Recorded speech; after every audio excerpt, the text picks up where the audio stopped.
বাংলাদেশের শহরগুলো এবং প্রত্যন্ত এলাকাগুলোতে বৃক্ষরোপণ কর্মসূচি গ্রহণ করেছি। ইসলামী ছাত্র শিবির প্রতি বছরই এই বৃক্ষরোপণ কর্মসূচি ঘোষণা করে এবং তাদের যে জনশক্তি রয়েছে লক্ষ লক্ষ জনশক্তিকে আমরা এই ব্যাপারে নির্দেশনা দেই। প্রতিজন জনশক্তি একটি করে ফলজ, একটি বনজ এবং একটি ঔষধি, টোটাল তিনটি করে বৃক্ষরোপণ এবং বৃক্ষের চারা তারা বিতরণ করবে। এবং শহর এলাকাগুলোতে যেখানে বৃক্ষের চারা রোপণ করার মতো পর্যাপ্ত জায়গা নাই, সেখানেই ছাদগুলোকে ব্যবহার করে, রেলিংগুলোকে ব্যবহার করে আমরা যেন বনায়ন অথবা সুষ্ঠু ব্যবস্থাপনার মধ্য দিয়ে এই বৃক্ষের চারাগুলো রোপণ করতে পারি। বাংলাদেশের যে পরিমাণে বনায়ন থাকার কথা ছিল, আপনারা জানেন একটা দেশের ইকোসিস্টেমকে ধরে রাখার জন্য, প্রাকৃতিক ভারসাম্যকে ধরে রাখার জন্য 25% ন্যূনতম বনায়ন প্রয়োজন। সরকারের হিসেব অনুযায়ী বাংলাদেশে মাত্র 12% বনায়ন রয়েছে, কিন্তু বেসরকারি হিসেব অনুযায়ী এই বনায়নের পরিমাণ 9%-রও নিচে রয়েছে। সুতরাং এটা একটা দেশের জন্য অনেক বড় ক্ষতির কারণ হয়ে যেতে পারে। বড় ধরনের প্রাকৃতিক দুর্যোগ ঘটে গেলে হাজার হাজার মানুষের জীবন নাশের আশঙ্কাও রয়েছে। সেই জায়গা থেকে জনগণকে এগিয়ে আসতে হবে। আমাদের স্লোগান এ কারণে, একটি হলেও বৃক্ষরোপণ করব জনে জনে, সবুজ দেশের সুস্থ বাতাস লাগুক সবার প্রাণে।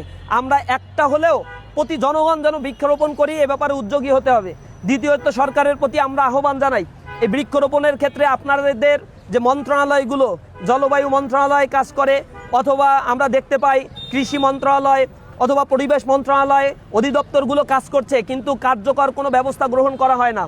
এখানে তাল গাছ রোপণের জন্য একবার কর্মসূচি গ্রহণ করা হয়েছিল, কিন্তু সেই তাল গাছ কোথায় রোপণ হয়েছে আর টাকা কোথায় গিয়েছে এটা আমরা জানি না।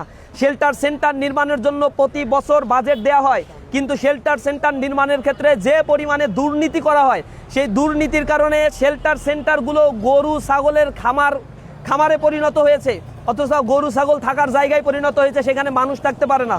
সেখানে স্যালানিটির কারণে যে বিল্ডিং নির্মাণ করা হয় তার টেম্পার 2 বছরও টিকে না, ভেঙে পড়ে যায়। এরপরে যে এলাকাগুলোতে বৃক্ষরোপণের জন্য, জলবায়ু নিয়ন্ত্রণের জন্য আরও বিভিন্ন কাজে যে ধরনের বাজেট বরাদ্দ দেওয়া হয়, সরকারের পৃষ্ঠপোষকতায় সেই বাজেটগুলো কর্তা ব্যক্তিরা ভক্ষণ করে নেয়। জনগণের প্রতি তারা দায়বদ্ধতা দেখায় না এবং সেই জায়গায় যে ধরনের পদক্ষেপ গ্রহণ করা দরকার, যে ধরনের ট্রান্সপারেন্সি গ্রহণ করা দরকার ছিল, তা আমরা গ্রহণ করতে দেখি না। সরকারের প্রতি আমরা আহ্বান জানাই, এই দেশ আপনার, এদেশ আমার, এদেশের সকল নাগরিকের অধিকার হচ্ছে তার বেঁচে থাকার অধিকার। সুতরাং সুষ্ঠুভাবে বেঁচে থাকার জন্য, এই আবহাওয়ার যে পরিবর্তন সেইটা ধরে রাখার জন্য আমাদেরকে চেষ্টা করতে হবে সকলেই নিজ নিজ জায়গা থেকে। আমরা সেই আহ্বান, উদাত্ত আহ্বান সকলের কাছে জানাই এবং ইসলামী ছাত্র শিবির 1 জুন থেকে 30 জুন পর্যন্ত 1 মাসব্যাপী এই বৃক্ষরোপণ কর্মসূচির উদ্বোধন ঘোষণা করছে এবং বৃক্ষরোপণ কর্মসূচি ঘোষণা করছি।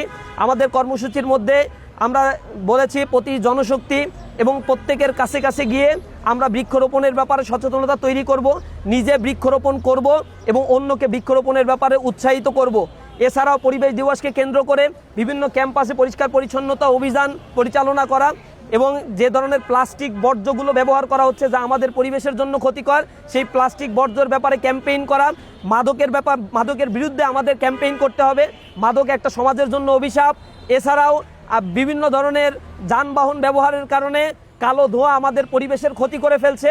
এই কালো ধোঁয়া যাতে আমাদের পরিবেশের ক্ষতি করতে না পারে, এ ব্যাপারে কালো ধোঁয়া যে সকল যানবাহন থেকে নির্গত হয় সে সকল যানবাহনের ব্যাপারে শক্তিশালী অবস্থান নেওয়ার জন্য সরকারকে আমরা আহ্বান জানাবো এবং সারা দেশব্যাপী আমাদের এই বৃক্ষরোপণ কর্মসূচি চলবে এবং আমরা এই ক্যাম্পেইনগুলো মাসব্যাপী করব, যাতে পরিবেশের ভারসাম্য এবং সমাজের ভারসাম্য রক্ষার ক্ষেত্রে আমরা সকলে নিজ নিজ দায়বদ্ধতার জায়গা থেকে কাজ করতে পারি। আমরা আহ্বান জানাবো সরকারকেও এই ক্ষেত্রে এগিয়ে আসার।